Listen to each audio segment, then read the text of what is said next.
Good morning বন্ধুরা, ঘুম থেকে উঠেছো? এখন 5:30 বাজে। আমি অনেকটা আগে উঠেছি, অনেকটা আগে উঠে অনেক কাজও সামলে নিয়েছি।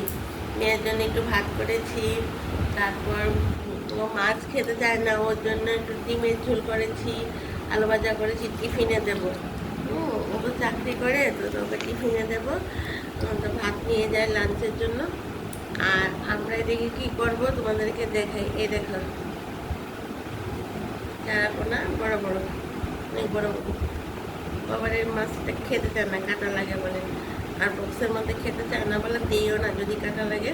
তো আমি এখন এই মাছগুলো রান্না করবো। এই মাছগুলো রান্না করব। আর এদিকে তো আলু ভাজা হয়েছে, আর একটু ডিমের ঝোল করেছি, আর করবো ডাল। এই হয়েছে আমার আজকে রান্নার প্রিপারেশান। ডিমের ঝোল হয়েছে, আর আলু ভাজাও হয়ে গেছে। ডালটা করব, আর এই মাছের ঝোলটা করবো, এখন বাকি আছে। তো সকালবেলার কাজে তারা ছিল বলে তো আমি আর ওই প্রিপারেশনগুলি নিয়ে বসিনি। আজকে আমার চাও খাওয়া হয়ে গেছে, চা খাওয়া হয়ে গেছে, মেয়ের রান্নাও হয়ে গেছে। এখন 5:30 বাজে। ডিম আর আলু ভাজা। আর এখন এই মাছটা ভাজাও করবো, ঝোলও করবো, অনেকগুলি মাছ আছে। তো বন্ধুরা, তোমাদেরও যারা যারা সকাল সকাল কাজে চলে যাবে, ওদের তো নিশ্চয়ই লাঞ্চ বক্স গুছাতে হবে, রান্না টান্না হয়ে যাবে।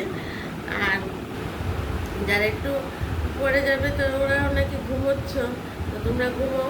আর যারা চা খাচ্ছ, তারা চা খেতে খেতে আমার পুরোটা ভিডিও দেখো। আর যারা পরে দেখবে, তারাও পুরোটা ভিডিও দেখবে, কারণ আমি নতুন ইউটিউবে। যদি ভিডিওতে একটু ভুল ত্রুটি হয়, তোমরা সেটা মানিয়ে নিয়ে আমার পুরোটা ভিডিও দেখবে। আর আমাকে অবশ্যই সাবস্ক্রাইব করবে। তাহলে বন্ধুরা, এখন অনেক কাজ বাকি আছে, সবারই সকালে অনেক কাজ, তোমাদেরও অনেক কাজ। তাহলে এখানেই রাখি। সবাই ভালো থেকো, সাবধানে থেকো। Tata, bye bye.